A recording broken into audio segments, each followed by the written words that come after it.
सभी प्रिय विद्यार्थियों को ढेर सारा नमस्कार। My self Mukesh Kumar. जैसा कि मेरे प्रिय विद्यार्थियों यहाँ पे आप ऑफिशियली अपडेट देख पा रहे होंगे, जो विद्यार्थी 2026 में बीएस नर्सिंग का कोर्स करना चाहते हैं या फिर किसी भी मेडिकल फील्ड में जाना चाहते हैं, उनके लिए ऐतिहासिक बड़ा बदलाव यहाँ पे रहने वाला है, क्योंकि इतिहास में पहली बार सरकार ने ऐसा बदलाव किया है। तो यहाँ पे ये बदलाव आपको जानना बेहद ज्यादा जरूरी है, क्योंकि मेरे प्रिय विद्यार्थियों, जैसा कि आपको पता है कि 2026 में आधे से ज्यादा मेडिकल कॉलेजों में जो दाखिला होगा आपके बीएस नर्सिंग कोर्स में, वो नीट के थ्रू होगा। तो नीट में अगर कुछ बदलाव होता है तो आपके बीएस नर्सिंग में भी बदलाव होगा। तो यहाँ पे आप देख सकते हो कि नीट जेई आपका जो सीयूटी हो गया, ठीक है, और इनको कराने की तैयारी है 11th से। अभी तक आप देखते आ रहे होंगे कि आपका नीट का एग्जाम, आपका सीयूटी का एग्जाम कब होता था? 12th के बाद। लेकिन अब सरकार चाहती है कि 11th के बाद ही होना चाहिए। अब ऐसा क्यों कर रही है सरकार? आपने देखा होगा कि 12th में प्रिय विद्यार्थियों के ऊपर काफी ज्यादा प्रेशर होता है। एक तो वैसे उनके बोर्ड एग्जाम होते हैं 12th में, और फिर ये दूसरा नीट का प्रेशर, सीयूटी का प्रेशर होता है। तो सरकार चाहती है कि ये बर्डन कम हो, ये भार कम हो आपके ऊपर। अगर 11th में आपका नीट का एग्जाम हो जाएगा, सीयूटी का हो जाएगा, तो 12th में आप बेफिक्र होकर बोर्ड का एग्जाम दे सकते हो। सरकार आपका फायदा देख रही है। और यहां पे आप देख सकते हो 12वीं के अंक भी जुड़ेंगे, ये सुधार संभव। अब क्या होगा? एग्जाम आपका पहले हो जाएगा, और जो आप 12th में एग्जाम दोगे उसका मेरिट भी काम आएगा। अब ये कैसे रहेगा, कैसे पॉसिबल है, वो नीचे पूरा विस्तार से दे रखा है। और जो विद्यार्थी मेडिकल फील्ड में जाना चाहते हैं ना, उनको ये देखना और जानना बेहद ज्यादा जरूरी है, क्योंकि ये ऐतिहासिक बड़ा बदलाव है मेरे प्रिय विद्यार्थियों। और सरकार का पूरा फोकस है।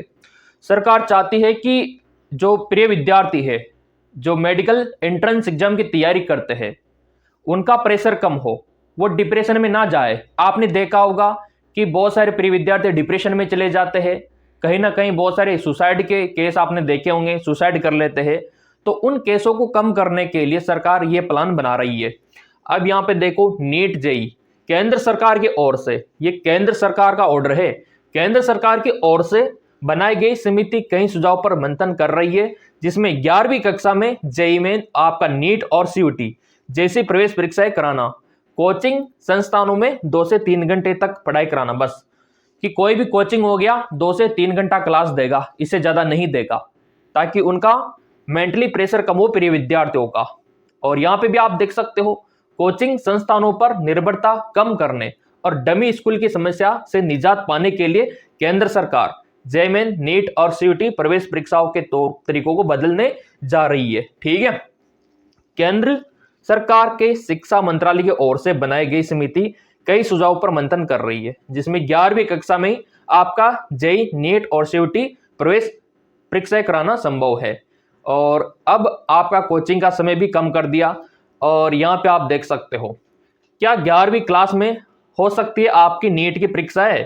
तो समिति जिन प्रस्ताव पर गहन विचार विमर्श कर रही है, उनके सबसे बड़े सुझाव यही है कि 11th में ही इंजीनियरिंग प्रवेश परीक्षा और आपका मेडिकल प्रवेश परीक्षा कराया जाए।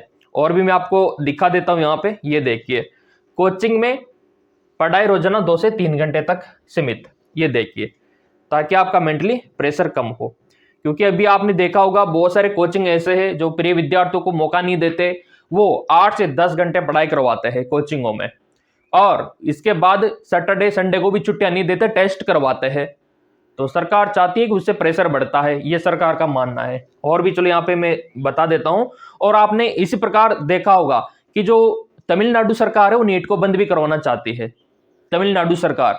बाकी के जो स्टेट है उन्होंने कुछ नहीं बोला, लेकिन तमिलनाडु का आपने देखा होगा, मैंने वीडियो भी बनाया था कि तमिलनाडु में नीट बंद होने जा रहा है। और वो कब होगा? जब राष्ट्रपति अनुमति दे देगा, ठीक है। अगला, एंट्रेंस एग्जाम से जुड़े बोर्ड परीक्षा के मार्क्स। अब यहां पे देखो, जो आपका एंट्रेंस एग्जाम होगा उसमें बोर्ड परीक्षा के नंबर जुड़ेंगे, क्योंकि आपका जो पेपर है वो तो 11th के बाद ही करवा देंगे। उसके बाद आप 12th में चले जाओगे, तो 12th में जो आप गेन करोगे, जो आपका सब्जेक्टिव एग्जाम होगा, उसका जो नंबर रहेगा ना वो भी इसमें जोड़ा जाएगा, मतलब 12th का परसेंटेज काम आएगा। और भी चलो यहाँ पे देख लेते हैं। कमेटी ये भी देख रही है कि क्या इंट्रेंस एग्जाम के लिए एक ऐसा हाइब्रिड असेसमेंट मॉडल, ये लो, हाइब्रिड का मतलब होता है कि आपका 12th का परसेंटेज और आपका इंट्रेंस एग्जाम का कॉम्बिनेशन, और उससे जो रिजल्ट आएगा, जो आपका स्कोर आएगा, उससे आपका दाखिला हो।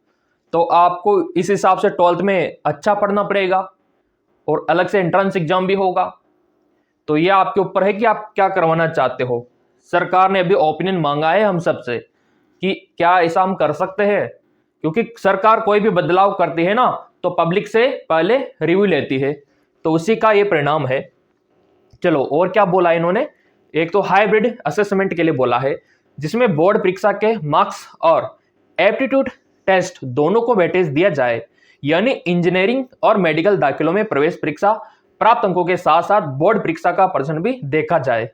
अधिकारियों ने कहा इससे क्लासरूम लर्निंग मजबूत होगी और इंटरनेशनल असेसमेंट बेहतर हो सकते हैं और कोचिंग पर बहुत ज्यादा निर्भरता कम हो जाएगी।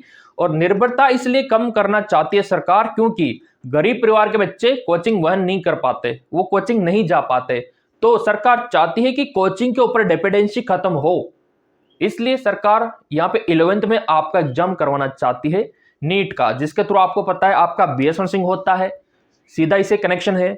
आपका बीएचयू हो गया, वहां पे भी इसी से होता है नर्सिंग में दाखिला, और आपका जिपमर हो गया, वहां पे भी नीट से दाखिला होता है। और आपका military nursing MNS, lady Hardinge medical college, और आपका सफदरगंज हॉस्पिटल, ये कुछ नामी है जहां पे नीट से होता है। और हाँ, आरयूएचएस का, उसका भी ट्रेंडिंग चल रहा है कि नीट से हो सकता है। तो काफी कुछ जगहों पे नीट के द्वारा होने लग गया आपका बीएस नर्सिंग। तो जैसे नीट में बदलाव होगा आपके बीएस नर्सिंग में भी बदलाव होगा।